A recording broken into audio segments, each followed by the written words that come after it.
Bem-vindos a todos, a todas, né, nessa nossa live de saúde mental do Instituto Olhos da Maçã, do Grupo dos Jungianos de Brasília.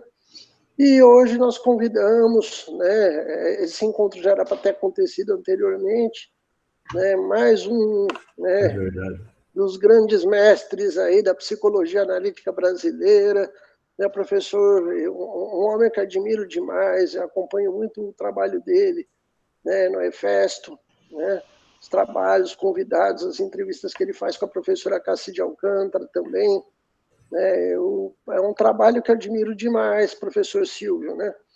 E o professor Silvio passou, né, a ser também um dos supervisores da Clínica Social Brasil, né, junto com várias outras pessoas que estão aqui conosco também, participando dessa noite, né? Nessa noite a gente está fazendo um pequeno bate-papo sobre um ponto que gera muita angústia, gera muito questionamento, muita inquietude, eu vou falar, né? Que são dois pontos que eu vejo que são críticos na natureza do ser humano. É a nossa busca pela individuação, que acho que esse é um dos grandes pontos que, inclusive, a gente discute quando fala de ansiedade, né? Essa inquietude, esse anseio de encontrar a nossa essência, né? Quem nós somos, o que nós estamos fazendo da vida, qual que é a minha missão de vida, eu nasci, estou encarnado para quê nessa existência, e o envelhecimento. Foi muito legal quando a gente estava fazendo essa roda de debates, de lives com todos os previsores da clínica social, e ao convidar o professor Silvio, ele falou desse tema. Vamos falar de envelhecimento e de individuação, que é um tema que eu tenho muito carinho. E eu, particularmente, eu acho fantástico, né? Então, convidamos o professor Silvio Lopes Pérez, né, que é analista junguiano, né, membro da JB Campinas, né, e fora é mestre também em ciências da religião, né, fora outras atividades que ele faz, e passou a ser um grande parceiro nosso, né, nesse trabalho que nós temos desenvolvido aí em todo o Brasil, auxiliando pessoas carentes dentro da abordagem analítica. Obrigado, professor Silvio, por estar aqui conosco, né, nessa noite de hoje. Jorge, o prazer é meu. Que alegria. Hoje estamos podendo realizar o encontro, né? Exato, às vezes A vez faz parte da anterior... vida os imprevistos, né? É verdade.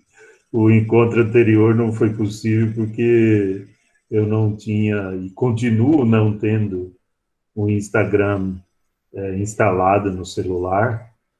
E aí, naquele dia, naquele horário, você me chamou, eu estava assistindo a você, ouvindo as suas convocações a todos aqueles que estariam aderindo à live, mas eu mesmo não consegui entrar. É claro, porque o Instagram não funciona na máquina, não funciona no notebook, só funciona no celular. E eu não sabia disso. Eu não tinha conhecimento disso. Mas, hoje, graças a Deus, está sendo possível e estamos aqui. E muito obrigado pela sua saudação, muito obrigado pelo seu carinho, pela sua atenção e ao convite de estar aqui com vocês, podendo compartilhar algumas coisas que tenho refletido e, em especial, um trecho da minha monografia de formação no Instituto de Psicologia Analítica de Campinas, o IPAC. Muito obrigado, mais uma vez. Nós que agradecemos, professor. E eu queria começar com essa questão que eu trouxe. São dois temas que eu falo que eles mexem muito com todos nós, né? O envelhecimento, hoje eu vejo toda a indústria da moda, a indústria dos cosméticos, da estética, do botox, né? Todo mundo tem um pezinho atrás quando fala, eu estou ficando com cabelo branco, pelo amor de Deus. Eu particularmente acho graça, professor, quando eu entro no perfil das pessoas, por exemplo, no Facebook, né? Eu vejo pessoas escondendo idade, some com um ano que nasceu, porque não pode falar a idade, né? Envelhecer. Sim, o envelhecimento tem os aspectos aí biológicos, fisiológicos, físicos, mas os aspectos psicológicos, muitas vezes, eles não são observados, não são percebidos, né?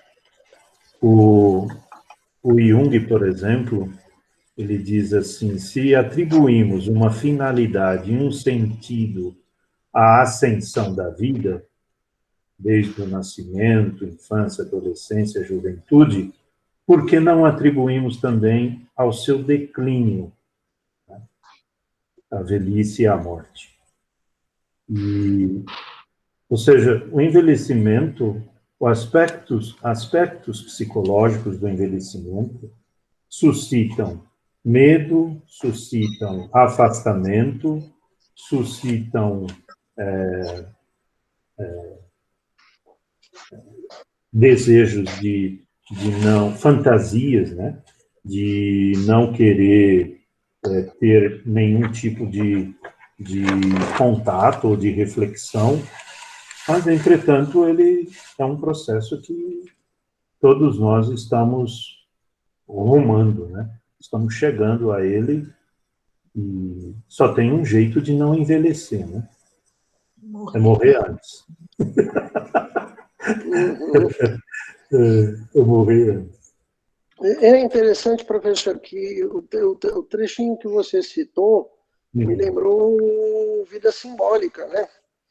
Alma e a Morte. Aliás, tem vários fragmentos do Vida Simbólica que lembram esse material que você citou, né? Ele fazer essa alusão a uma parábola, né? Dividindo em duas Exato. grandes metades, né? Demarcada, inclusive, pela metanoia, né? O ponto da virada, né? Sim, sim. Exato.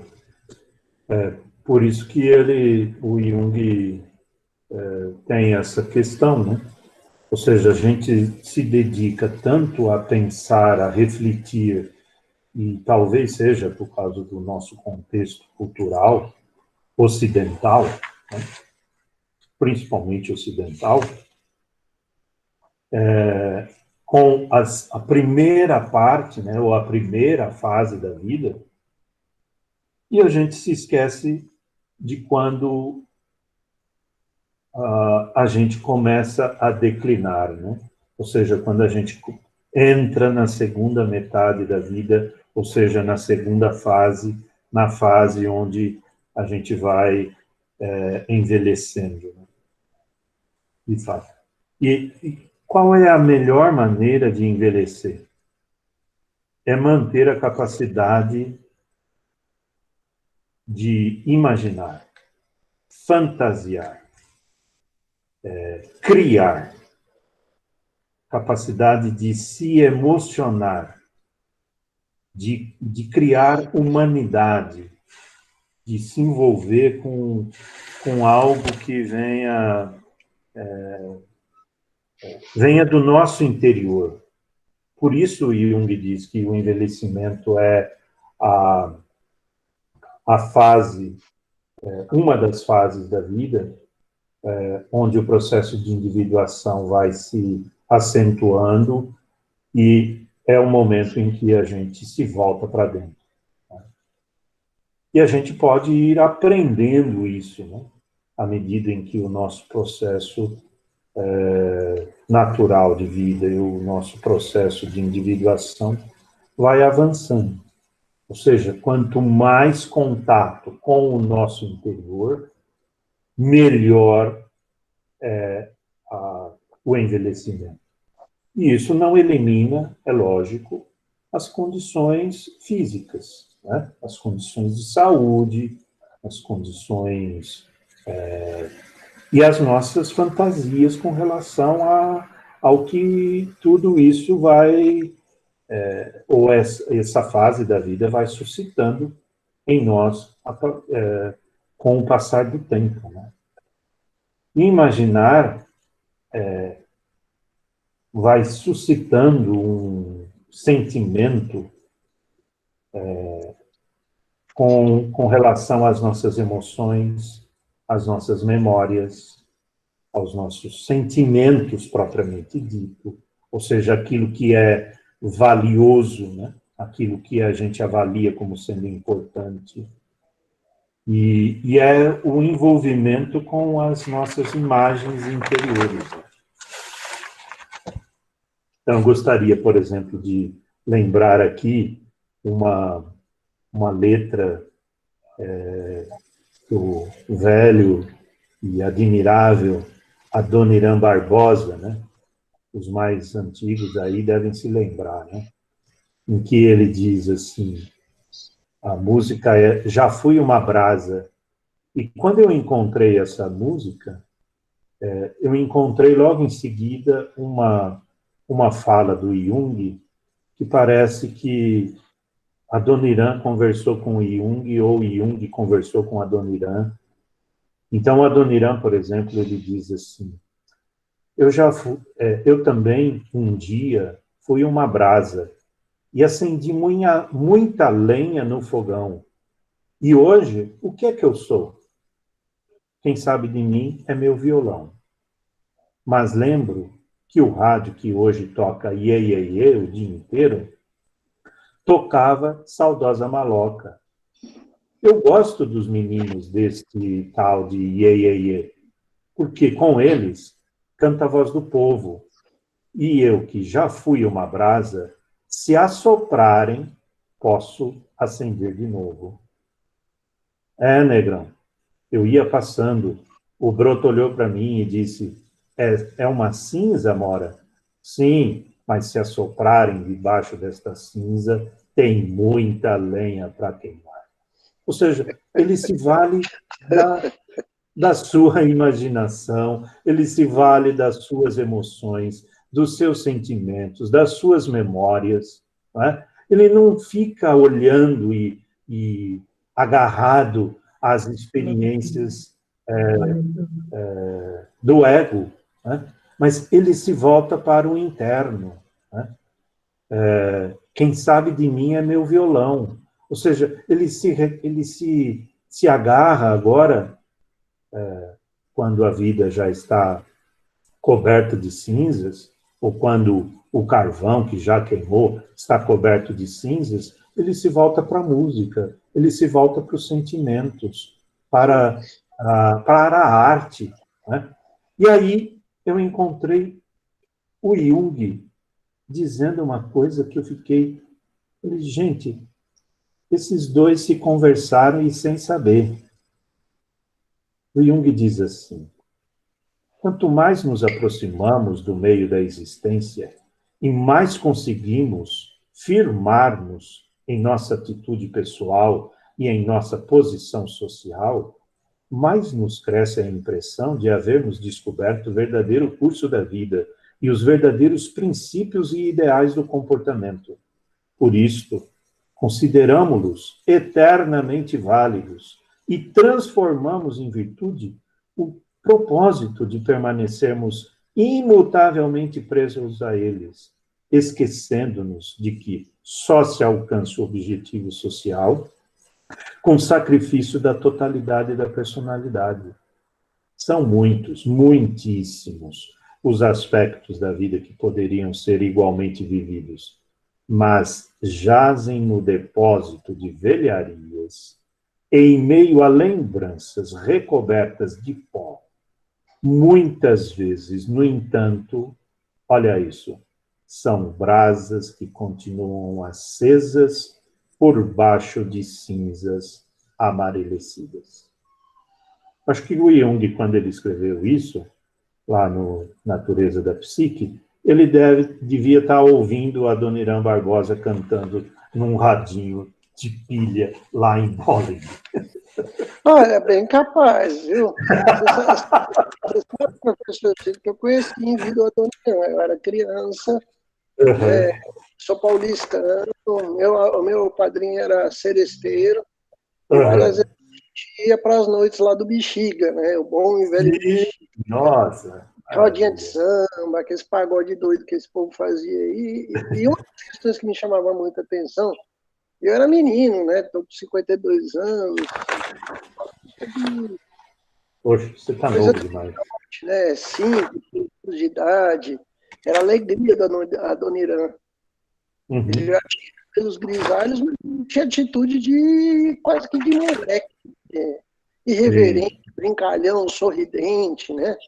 A gente não tem memória assim, inclusive quando você pega programas como aqueles ensaios, né, gravados da TV Cultura, Da TV Cultura, sim. que assisti vários, a Adoniran, ele era essa chama viva, né?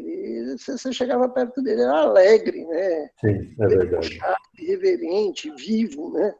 E Sim, mesmo já com alta idade, né? Então, isso é muito interessante a gente perceber isso, né?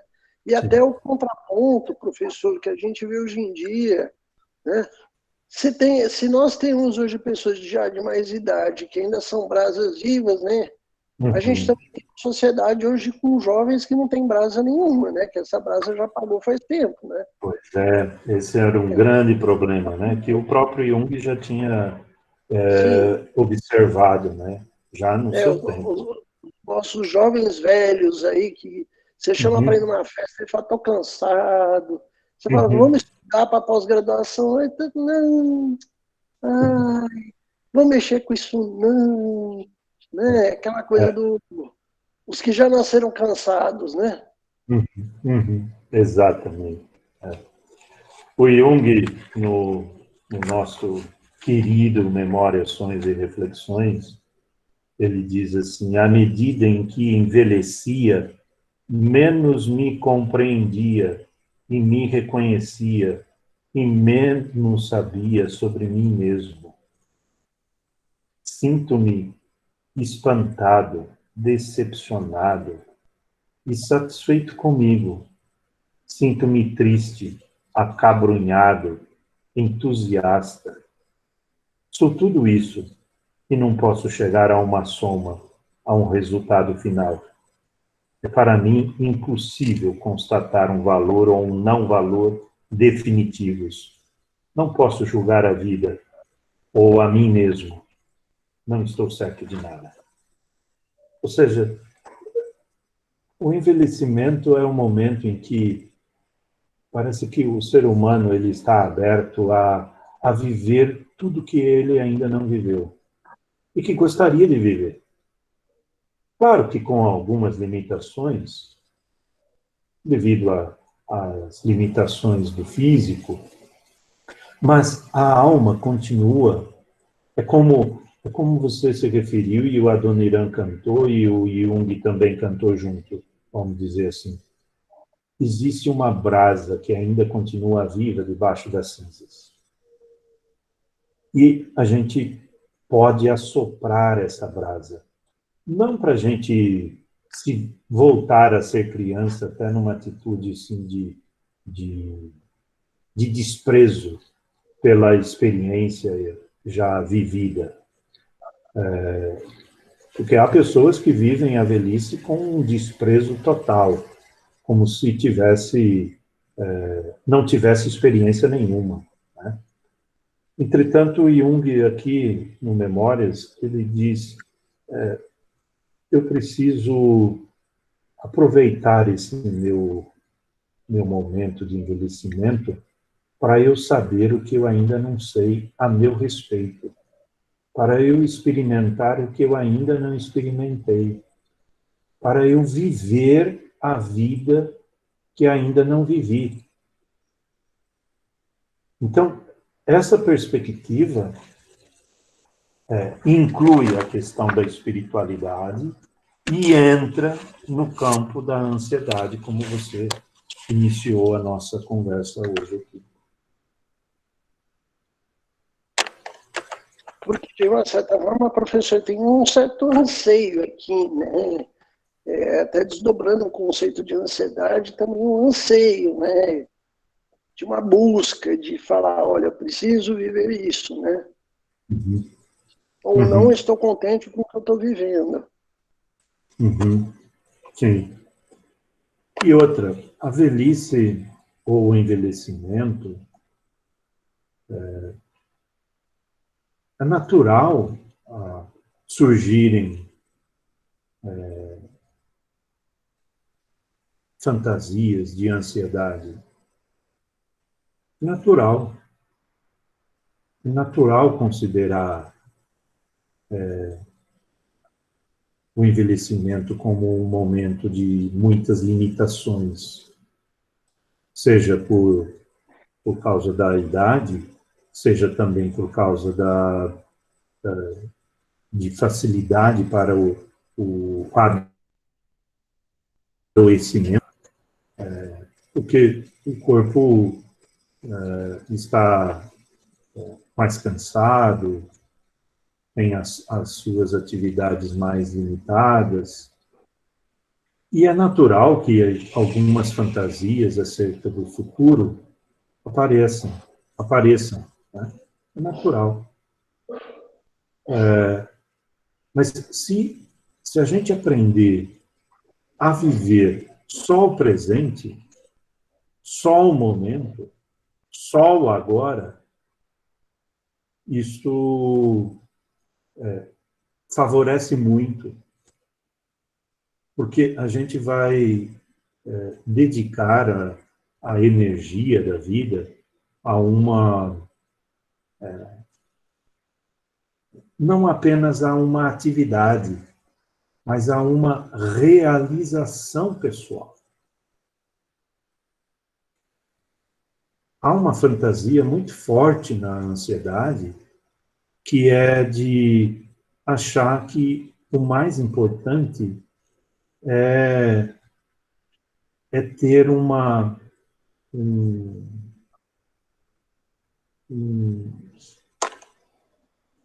uma atividade que fique como um legado, né? Alguma coisa próxima dessa ideia. E sem perceber que o mais importante do que uma atividade, seja ela escrever um livro, por exemplo, seja fazer uma viagem, seja se casar novamente, seja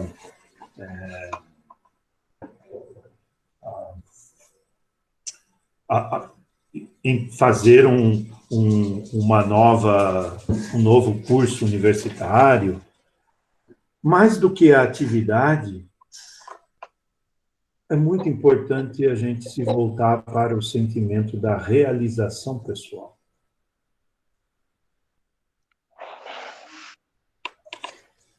Professor, a gente... Desculpa me interromper. É muito evidente para nós na clínica, a gente vê muito isso na clínica social, né, os milhares de casos que a gente tem atendido, que esse processo de desajuste com a individuação tem sido o colapso da psique na atualidade, né? Dentro disso que você está falando, né? Porque quanto mais distante a pessoa está do caminho de realização dela, mais agoniada ela fica, né? Mais perdida, mais precisando de droga. E, particularmente, eu vejo que isso gera também um estado de adoecimento a partir da terceira idade também terrível, né? Vou falar a partir dos 45 anos que a pessoa entra num parafuso gigantesco aí também, né, professor? Sim. O Jung, ele, a respeito da ansiedade, ele nos dá uma boa orientação, uma boa palavra de como a gente pode, se a gente não pode se livrar da ansiedade, mas pelo menos como a gente pode viver a ansiedade, né? Ou seja, viver um dia por vez. E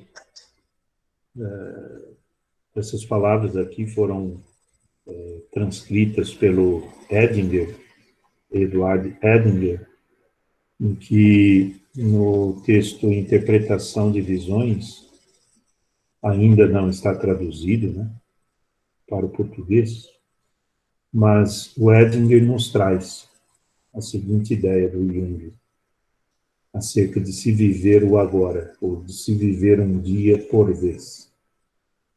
Diz o Jung. E aí eu gostaria que os que nos dão a honra de estarem aqui com a gente hoje, tomasse essas palavras assim, como se o Jung estivesse se dirigindo a você na sua hora de análise com ele. Se a sua questão é a ansiedade, provavelmente o Jung te diria essas palavras. A coisa mais importante é o aqui e o agora. Este é um momento eterno. E se não o percebes, perdeste a melhor parte da vida. Perdeste a percepção de que és o portador de uma vida contida entre os polos de um futuro inimaginável e de um inimaginável e remoto passado. Milhões de anos e incontáveis milhões de antepassados trabalharam para este momento. E tu és o cumprimento deste momento. Tudo que passou não é mais realidade, e tudo que será ainda não é realidade. A realidade é este momento. Olhar a vida como se ela fosse mera preparação para coisas futuras é como se não fosses capaz de saborear sua refeição enquanto está quente. Esta é a verdadeira doença do nosso tempo. Todos estão, em primeiro lugar, preocupados com o futuro. Admite-se que as coisas vão muito mal, de modo que todos tentam pular fora delas e por isso nunca progridem. Deve-se tomar cada momento como um momento eterno, como se nada estivesse para mudar, sem antecipar um remoto futuro. O futuro brota sempre daquilo que existe agora e não poderá ser sadio se brotar de solo mórbido. Se somos mórbidos e não percebemos isso aqui e agora, é claro que acabaremos construindo um futuro doentio.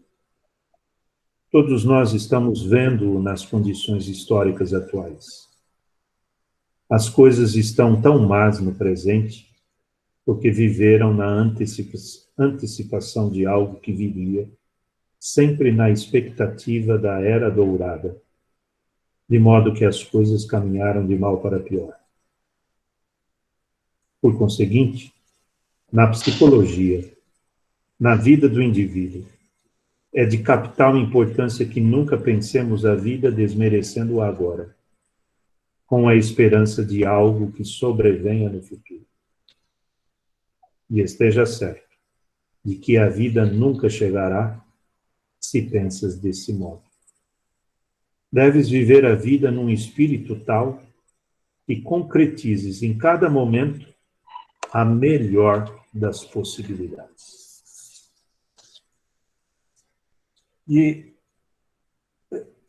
já que estamos falando sobre envelhecimento, acho que é muito importante para nós que estamos envelhecendo, sejam aqueles que têm menos de 40 ou aqueles que já passaram já há muitos anos dos 40, que considere quais são as suas melhores possibilidades para hoje.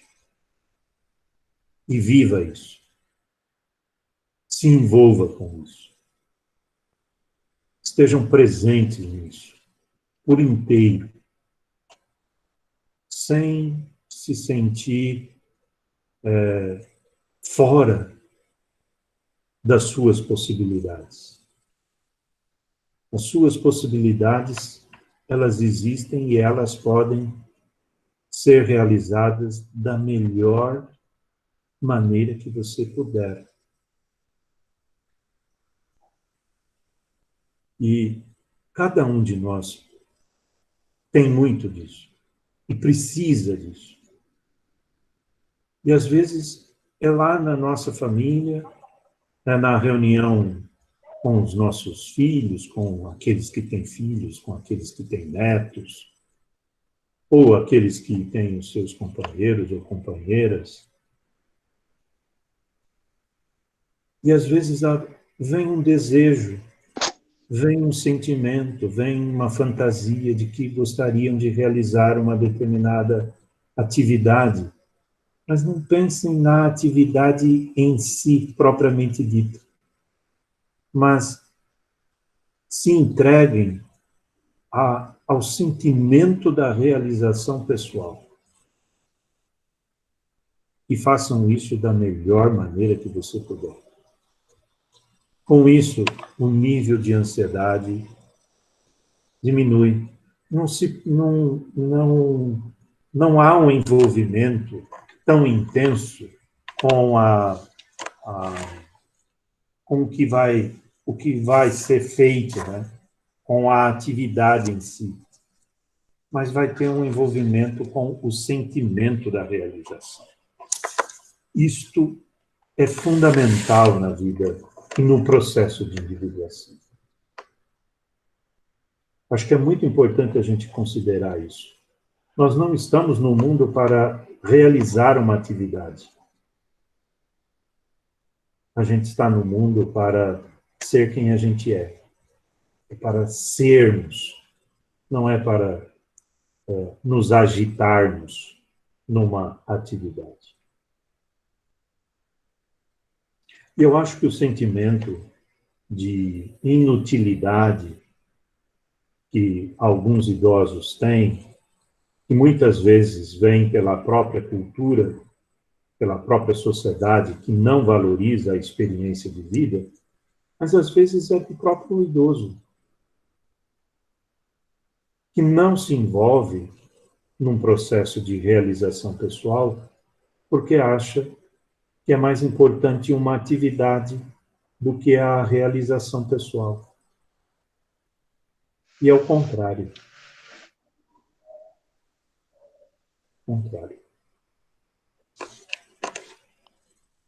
Maravilhoso, professor, né? E a gente vê muito isso também até no processo que vai acontecendo a partir dos 50 anos de dissolução da identidade, né? A pessoa está tão fixada que, por exemplo, ela é, sei lá, gerente regional de um grande banco, né? Que ela não mais consegue se ver enquanto, sei lá, José, Pedro, Chico, não, ele é o gerente regional. É coisa interessante isso, né?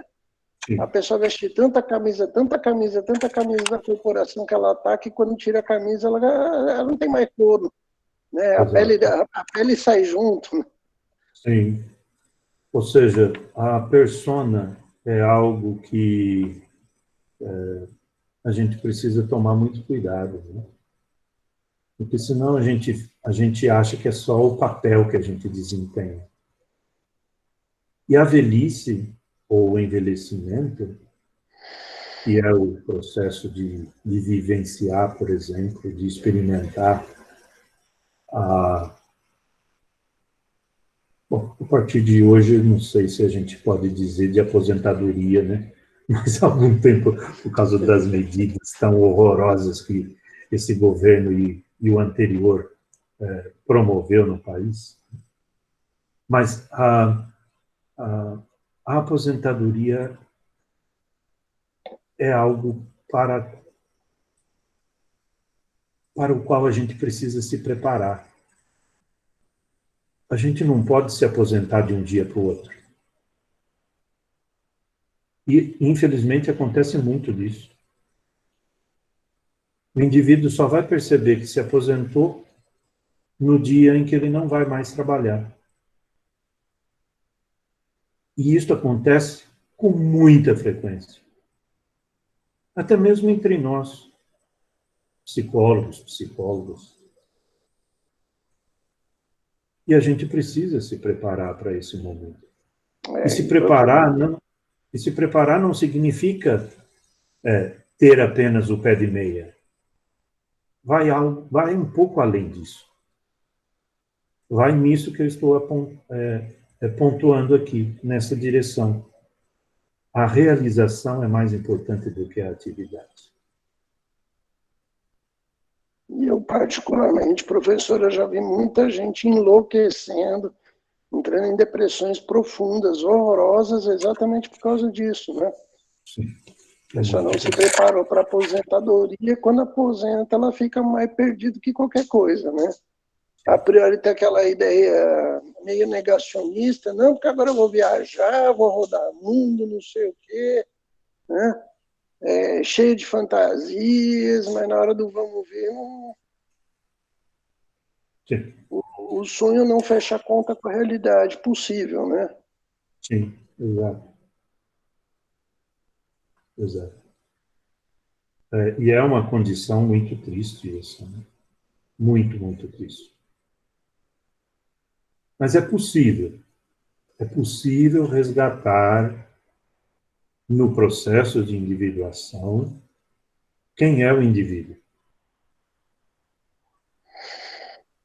É possível. E eu acho que aí entra uma questão que você tinha colocado também para a gente falar hoje aqui, que tem a ver com a espiritualidade, né?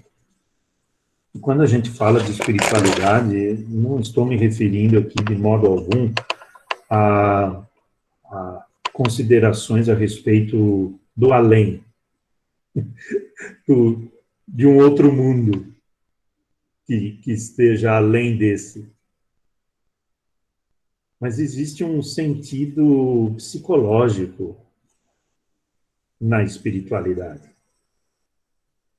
que tem a ver, que a gente se descobre isso no envelhecimento, na velhice. E a espiritualidade como uma busca pela essência, pela essência pessoal, mas também pela essência das coisas e pela essência da própria existência. Então, não se trata, e quando fala de espiritualidade, não se fala de uma questão ligada a algo fora da realidade do mundo. Mas se fala ao contrário, se fala justamente de se buscar qual é o sentido das coisas. O que a ansiedade muitas vezes rouba, né? Tira do indivíduo essa perspectiva do sentido das coisas. O Jung diz que o homem tem uma natureza religiosa, né? Em muitas das obras o Jung diz isso. Ou seja, que há um sentido de uma fonte inesgotável de símbolos vivos, símbolos que têm a ver com a transcendência, mas também têm a ver com a imanência. Isso seja no campo cristão, no campo budista, no campo das religiões africanas, no campo das religiões orientais ou do Oriente Médio, né? do próprio Islã, né?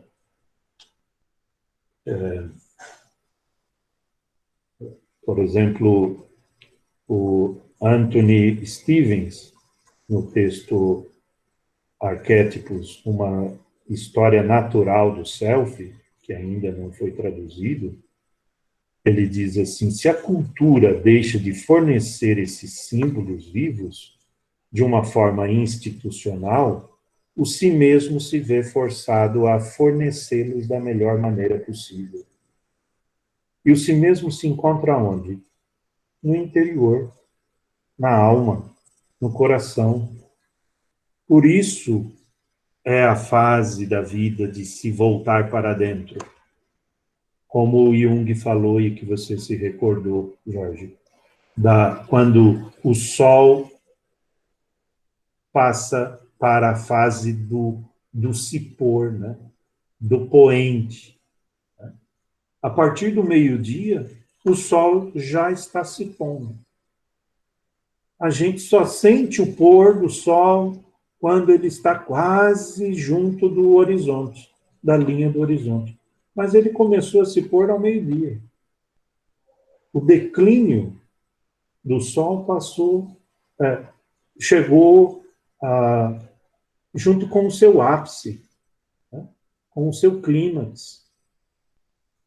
Então, exatamente no momento em que o ser humano está no pleno desenvolvimento de sua personalidade, de repente, começa o declínio e às vezes a gente nem percebe. E espiritualidade tem a ver com essa questão da procura pela essência das coisas. E que muitas vezes a própria religião a que o indivíduo professa e professou até aquele momento da vida, essa religião, essa confissão de fé, já não responde mais, já não fala mais. É um discurso estranho, é um discurso que não atende mais à essência.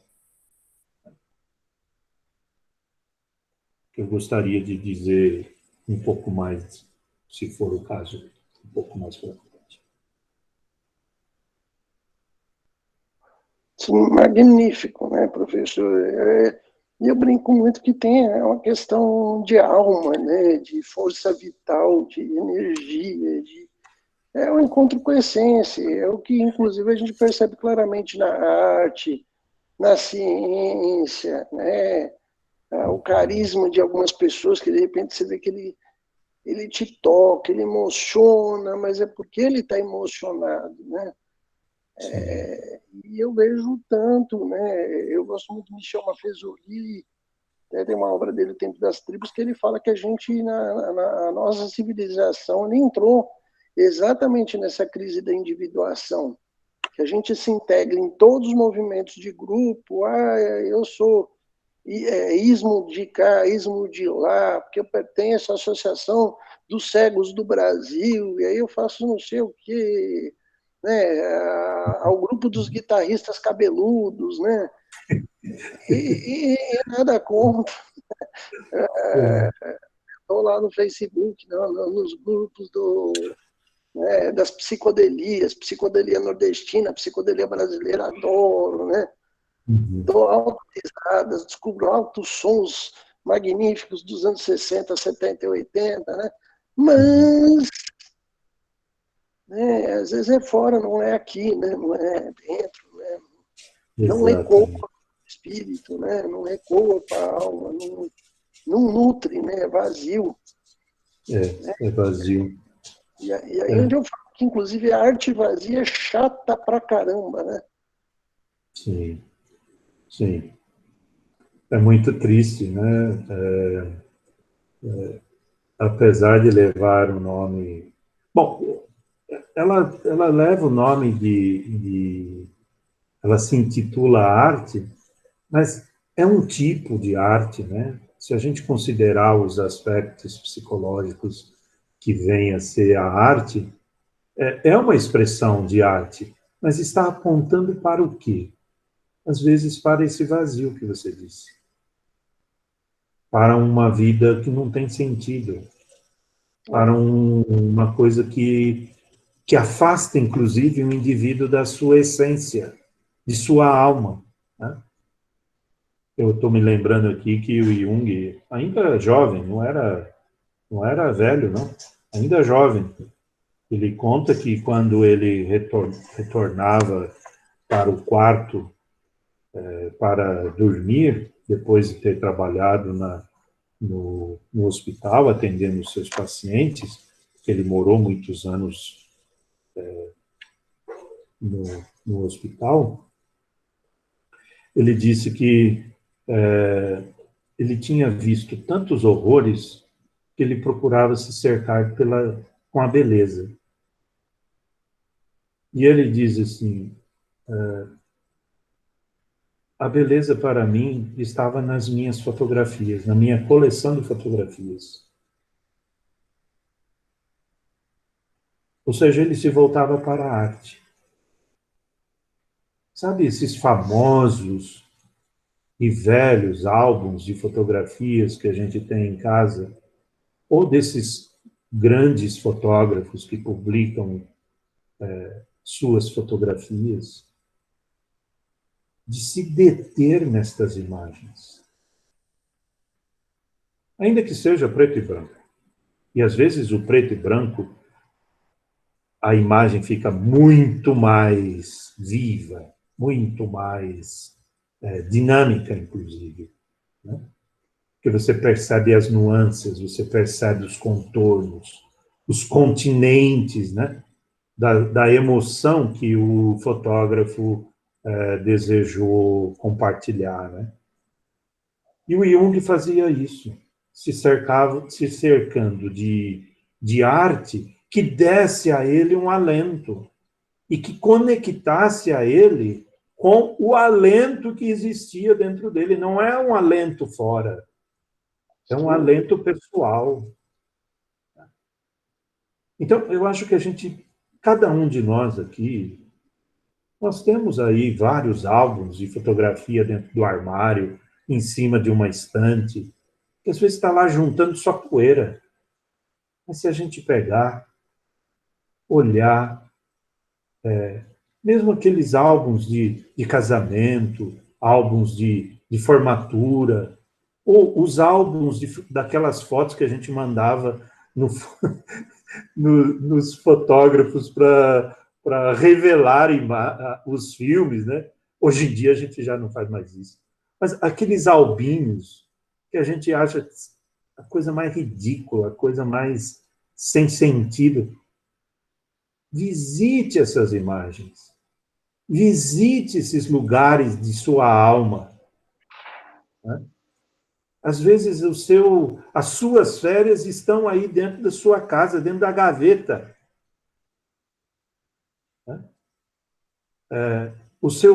A sua grande viagem de vida está dentro da sua gaveta. E isto pode te trazer uma renovação de vida. Por quê? Porque liga você à essência das coisas. À essência. E ao próprio fundo autobiográfico, a nossa história também, né, professor? Maravilha. Isso, ótimo. Ótimo. De você não só recordar dos outros, mas recordar de você, né? Sim. Como é que você era há 20 anos atrás, há 30 anos atrás, há 50 anos atrás, ou há 60 anos atrás?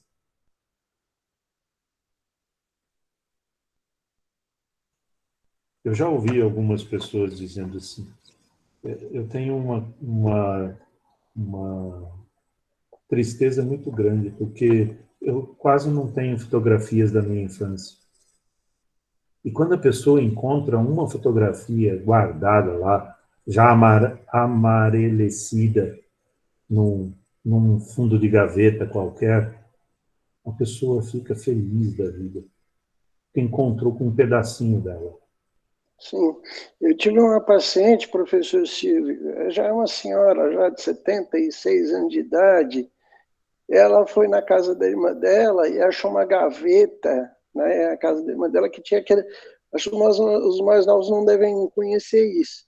Mas você vai lembrar, professor, aquele tipo um chaveirinho que tinha, meio triangular, quadradinho, Sim, que você o punha binóculo, que é você o punha a mão. monóculo. Isso. Sim, Lá dentro tinha uma fotografia colorida, né? é Acho que isso verdade, 70 numa festa, né? é verdade. E ela falou, cara, eu gastei o resto da manhã conversando com a minha irmã, por causa desses negócios que tinha guardado uma gaveta lá no fundo da despensa dela, né? E aí o que veio de assunto entre as duas, né? Ai, Que que foi coisa falar de linda. primo que tinha morrido, e foi, né? Tanto é que foi interessante exatamente esse movimento. Você está falando, eu achei graça que eu lembrei, inclusive, dessa cena terapêutica, né? As Sim, pessoas estavam enfadonhas, de repente ela chegou tão cheia de história, tão cheia de, né? Oh, lembrei quem que eu sou, né? exatamente. Lembrei quem eu sou. Ou seja, eu acho que aí entra o que eu gostaria de dizer sobre essa questão da espiritualidade. Porque é o encontrar consigo mesmo e encontrar as realidades, com as realidades últimas, né? Fundamentais da existência. Isso pode ser Deus, isso pode ser uma deusa, isso pode ser o universo, isso pode ser um Atman, isso pode ser o Tao, isso pode ser o que se chama de fundamento do ser, né? Porque a velhice ou o envelhecimento é um momento em que a gente se pergunta o que é, em última instância, real.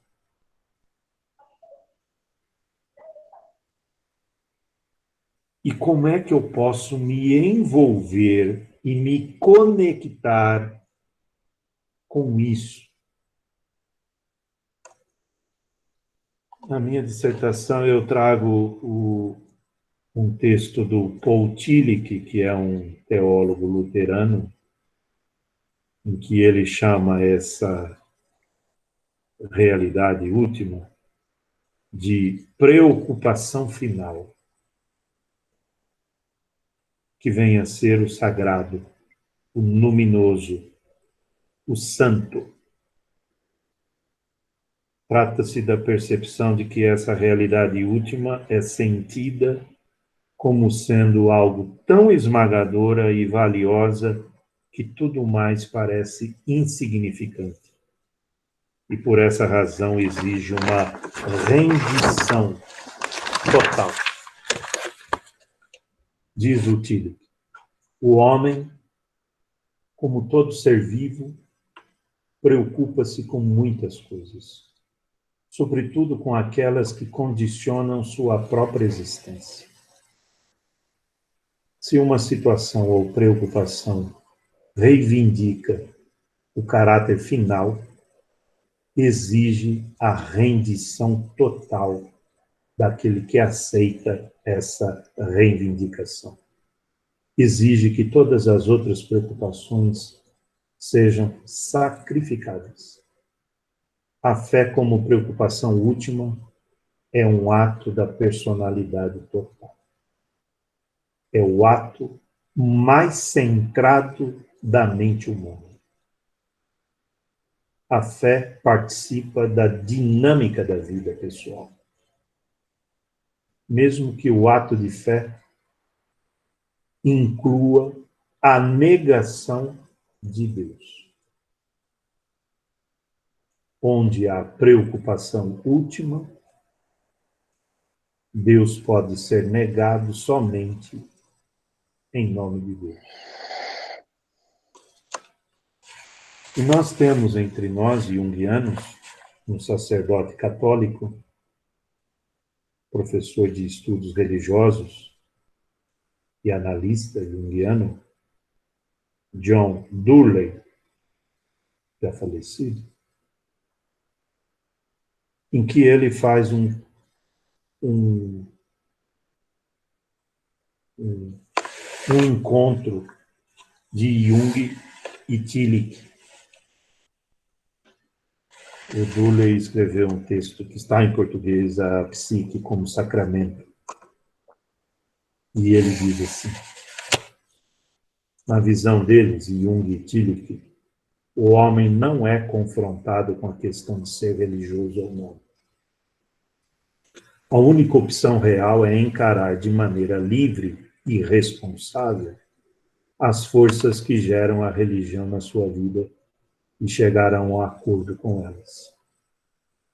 Estas forças podem mostrar-se religiosas como tais, ou podem aparecer nas atrações imperiosas das dimensões aparentemente não religiosas da vida. Mas, de qualquer maneira, vão aparecer, e ainda com a força do sobre-humano, a força dos deuses. A única questão verdadeira é, então, não se o homem pode ser abordado pelo divino na sua vida, mas se a sua resposta a essa aproximação o destruirá ou o sustentará. E na segunda metade da vida, a espiritualidade é vivenciada, digo eu, primeiro como um afastar-se do que já é conhecido e buscar por uma conexão com aquilo que sente como verdadeiro e que realmente importa. Com aquilo que eu considero como a realidade última da minha vida, da minha existência. E aqui, nenhuma religião ou confissão de fé tem algo a me dizer, senão a mim mesmo. Somente eu posso dizer alguma coisa. Por isso que o Durley nos diz, diante do que o divino ou aquilo que eu atribuo divindade, e mesmo aquilo que eu acho que não é divino, mas que de alguma maneira me coloca diante de uma essência da vida, a questão é, qual é a minha resposta? A minha resposta vai me destruir ou vai me sustentar? Eu vou me sentir de pé e vou permanecer de pé, ou eu vou simplesmente ser destruído, acabado, arrasado?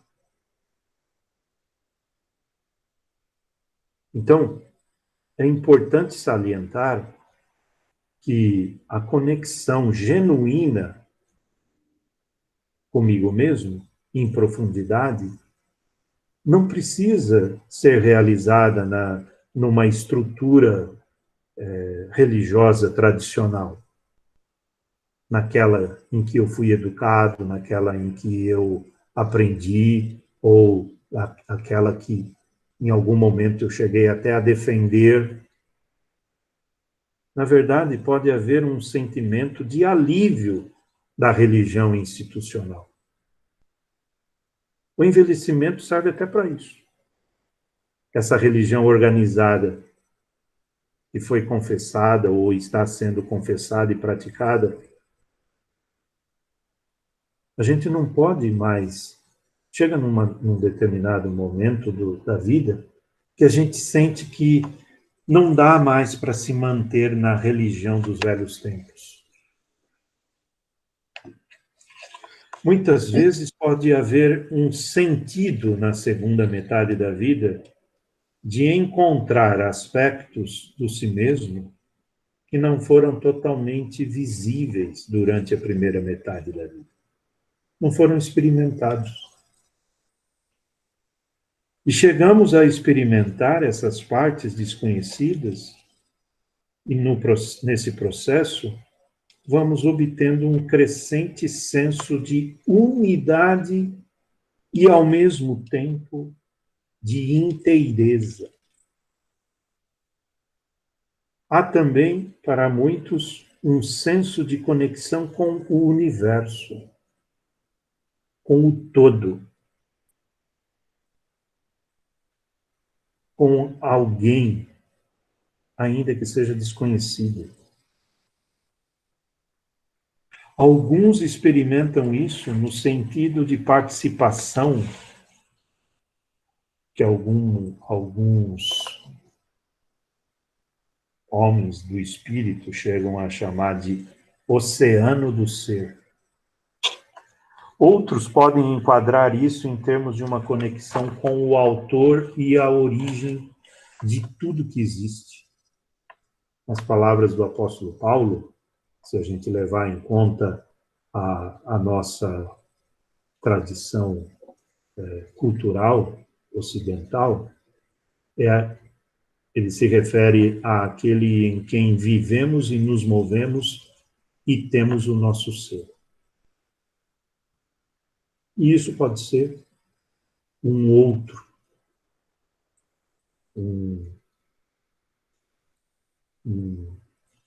ou pode ser até mesmo um outro Deus.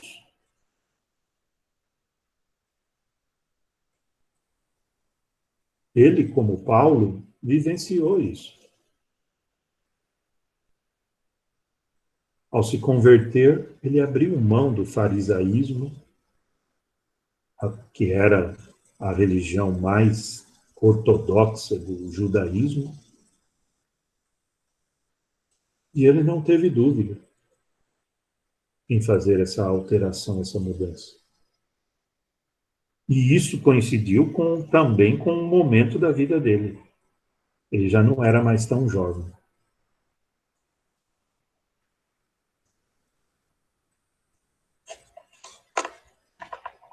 Então, parece que a espiritualidade na velhice atende a um objetivo,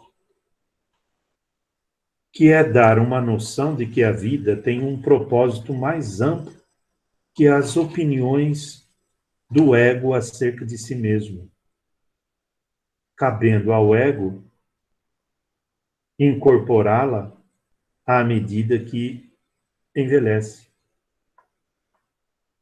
O Jung, numa das cartas, ele diz assim: o acesso ao luminoso é a verdadeira terapia e introspecção. À medida que você alcança as experiências luminosas, é libertado da maldição da doença. A própria doença assume um caráter luminoso. Foi magnífico isso, né, professor? Nossa, é demais. É demais. E você também falando, né? Você está nos contando uma história que me lembra muito São João da Cruz, da mística, né? Que vai bem por aí também, né? Sim, tem o aspecto místico.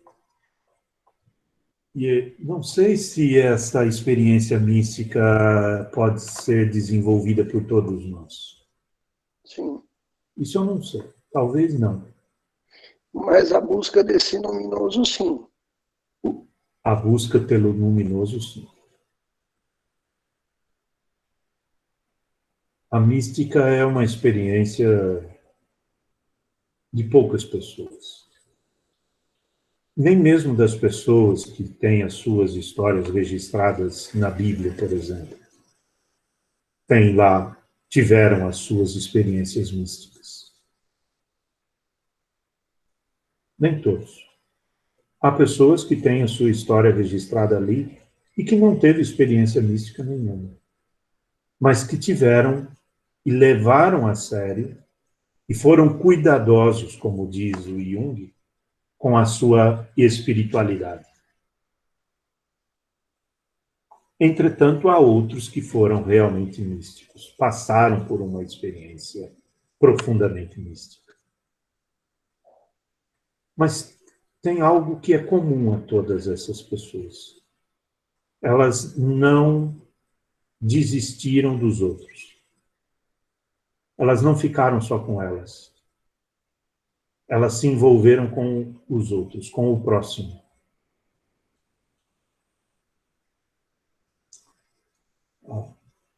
A grande questão que muitas vezes a gente tem com a espiritualidade que parece que a espiritualidade só é espiritual à medida em que a gente se afasta dos outros. E não é bem isso. Não é isso. Por quê? Porque a essência da vida está com o outro. E não é com o outro apenas o outro humano. Às vezes está com o outro que é a natureza. O respeito pela natureza. Não a adoração, nem pelo por um outro humano e nem pela natureza, mas o respeito, o cuidado, o zelo, a convivência, a relação.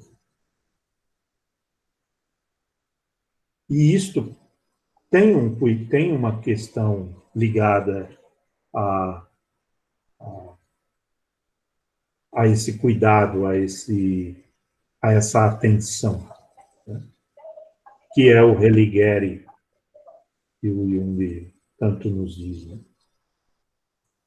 Mas eu gostaria de mencionar que a experiência luminosa é uma experiência de caráter direto e pessoal. Na velhice, essa experiência com o luminoso, com o sagrado, atende perdas, atende às crises naturais desse período da vida. Por quê? Porque na relação com o sagrado, a gente vai observando que existe algo que está além da própria realidade.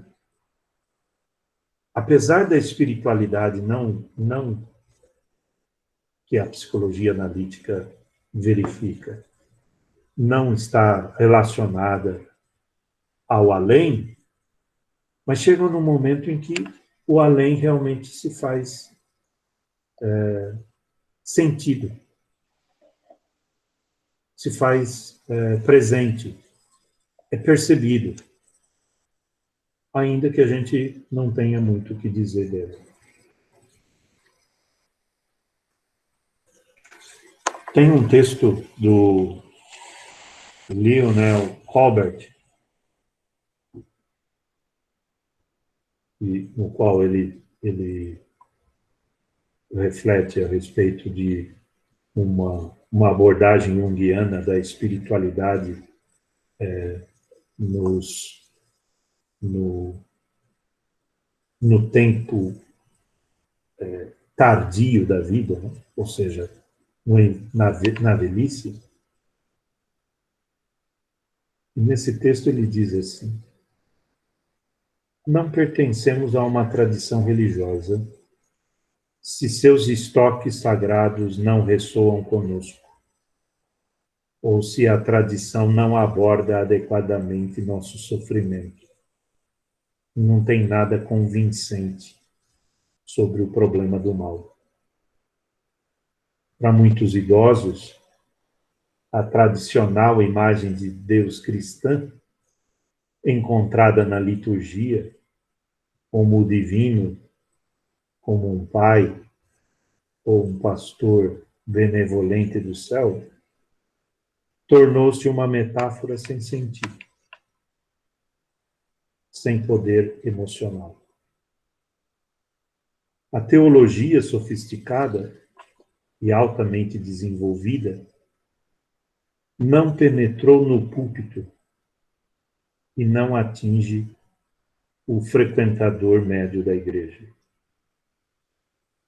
Frequentemente, como Jung colocou, a teologia proclama doutrinas que ninguém entende e exige fé que ninguém pode fabricar.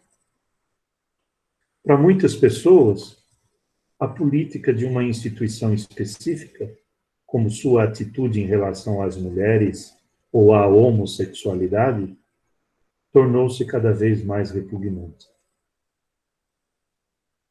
Forçados a abandonar uma tradição sem vida, os idosos conscientes da espiritualidade devem, portanto, descobrir sua própria forma de espiritualidade,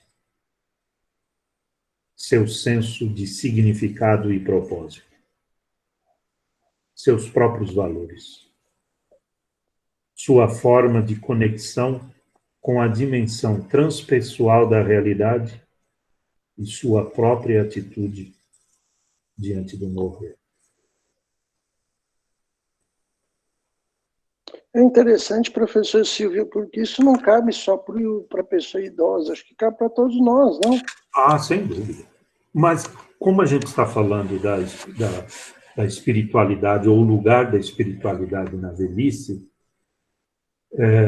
eu acho que tem um pouco mais a ver com a velhice, porque a velhice nos põe diante da morte, né?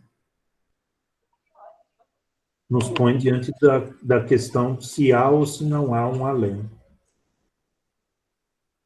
Nos põe diante da despedida, do deixar de existir. E chega um momento que aquele dogma que tanto respondeu a algumas questões durante um momento da vida, ele não responde mais. E a gente precisa ter coragem de ficar com uma perspectiva pessoal e não mais com a perspectiva coletiva.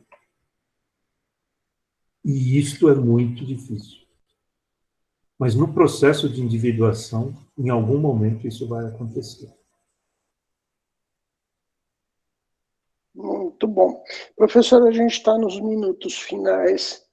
Aqui o nosso papo vai ter 2, 3, 4, 5, viu, pessoal? Porque eu já vi que esse papo aqui a gente não esgota ele nessa vida, não, né, professor? Acho que não. Uma vida é muito pouco. É muito pouco. A gente vai parafunchar a essência, e a essência, né, é uma coisa que está em crise na atualidade, né? Ainda mais essa cultura midiática que a gente vive, que o pessoal está mais preocupado, né? Não em viver a experiência, mas tirar foto para fazer pose, né? E aí termina de fazer pose, tá murchinho, tá triste, né? Acho que são embates aí que a gente tem muito o que refletir na nossa atualidade, né? Cadê a nossa essência, né? Sim. Porque a gente está distante de nós mesmos, desse luminoso que nos chama, né? Dessa força vital, inclusive da espiritualidade, para além até do dogma religioso, porque está dentro do protestantismo, catolicismo, budismo, islamismo, né? Shintoísmo, né? Acho que isso é um grito do ser humano com Deus. Sim. Então, vou passar agora, professor, para as suas palavras finais. Né? Tá bem. Você pergunta se envelhecer pode trazer mais consciência. E para quem? E como estamos em pandemia, e nos aproximando do Natal, eu gostaria de ler rapidamente aqui um texto que escrevi há algum tempo atrás. Na verdade, foi no Natal de 2016. E talvez a resposta a essa pergunta esteja aqui. Envelhecer traz mais consciência para quem envelhece, pois passa a se preocupar mais com os outros do que consigo mesmo. E há algum tempo atrás, em 2016, então, eu escrevi o seguinte: o Natal é mais do que um dogma cristão. É um forte fator psicológico que atua na vida pessoal e social e se expressa em diversas linguagens religiosas, por ser um portador de um vivo conteúdo simbólico, que vem das camadas mais profundas da psique. Nesta condição, o Natal nos propõe como uma história rememorada do nascimento de uma criança divina, de origem extremamente simples, independentemente de sermos ou não religiosos. Entre muitas coisas, o Natal significa experimentar a presença do luminoso na própria vida e na do próximo. Quer dizer, somos habitados por um Deus escondido, humilde, que se manifesta. A psicologia, enquanto ciência empírica, não se preocupa ou não se ocupa da existência metafísica do ser divino. Contudo, para a psicologia junguiana, a imagem de Deus é um saber psíquico, arcaico e universal, experimentado pelo homem, quer como Cristo, Alá, Buda, Tao, Yahvé, ou Santíssima Trindade.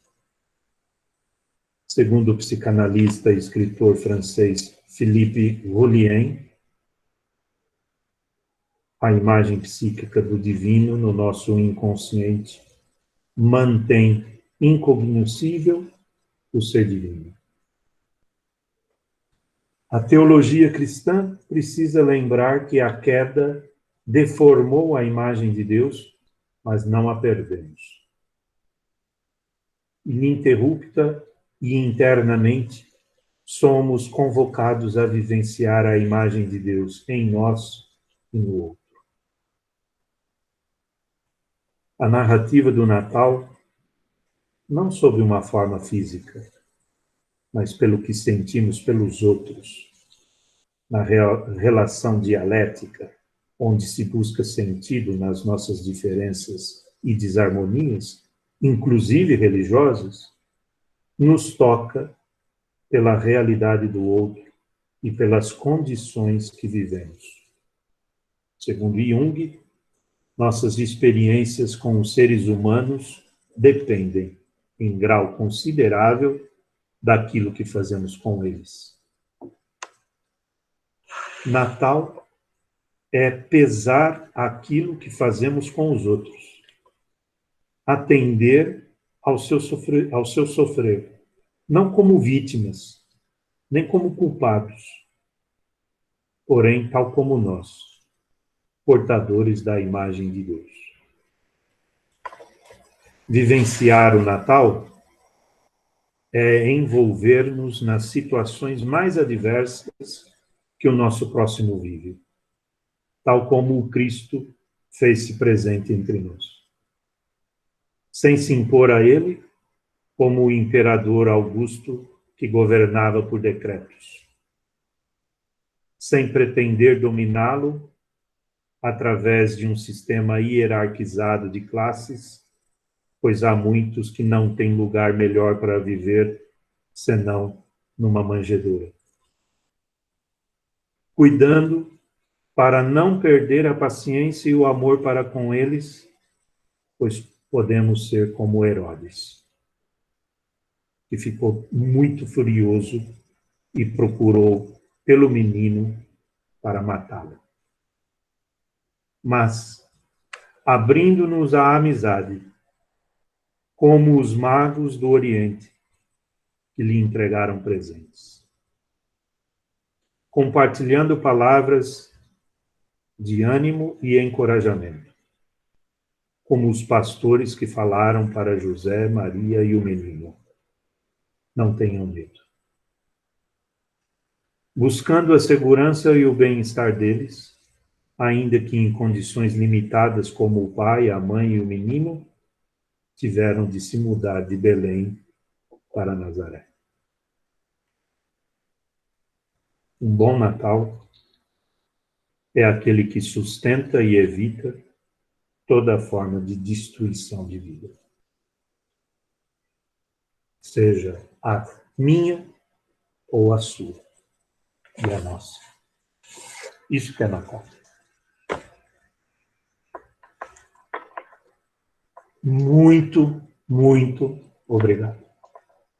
Professor, que é isso, a gente que agradece, emocionante, né? Depois, se o senhor repassar, eu repasso para os colegas esse texto de sua autoria, muito bonito, muito tocante, né? Muito obrigado.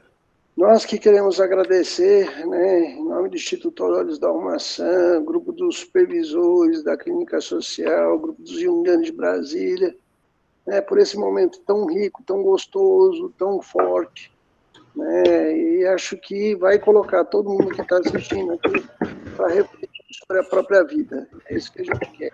Um espaço de reflexão, um espaço de aprendizagem, um espaço de luta, um espaço de Natal. Né? Muito obrigado, professor. Um grande beijo para todo mundo, um grande abraço e muito obrigado. Muito bom, professor. Obrigado, pessoal. Boa noite a todos. Foi maravilhoso. Boa noite, gente. Maravilhoso, emocionante. Eu tô... Muito obrigado. Obrigada. Nádia. Um beijo.